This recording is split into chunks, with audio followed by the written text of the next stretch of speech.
también. ¿Qué pasa?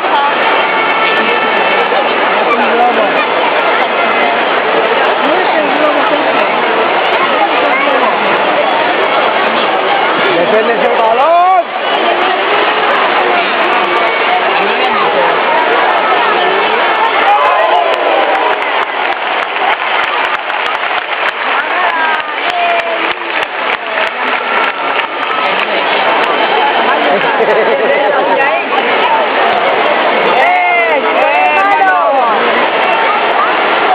Cuidado, cuidado, cuidado. Métele el pie, métele el pie. Métele el pie. Es un caño a 3 tíos ahí que me da. Un caño a 3 tíos de otro equipo, colega. Pero meterle el pie. Bueno, no me florestas. Ya está.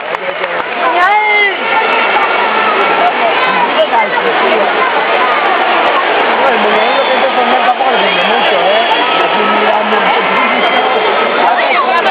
al mínimo esfuerzo, esto va a quedar de defender, ¿no? Ya, hay que poner hablar con el otro.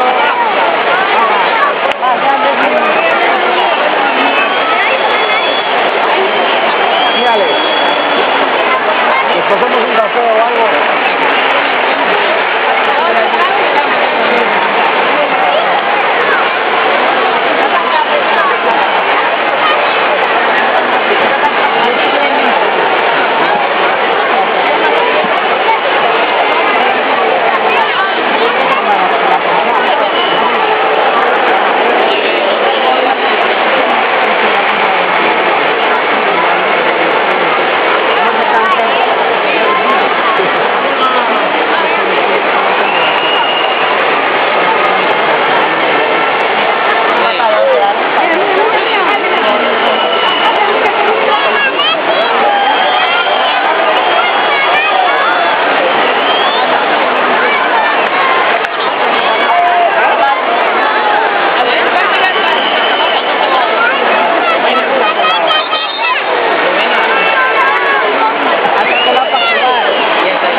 Mírale a los dos ahí, tranquilamente mirando, ahí de palomero, pásame el balón, claro.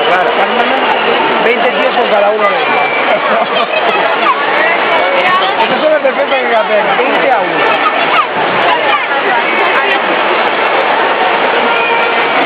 Es que solo está uno con esto, pero no es así. Pero que bajen 20 hacia defender. ¡No! ¡Que está ese solo! ¡El portero ordena ahí! ¡Alguien que vaya!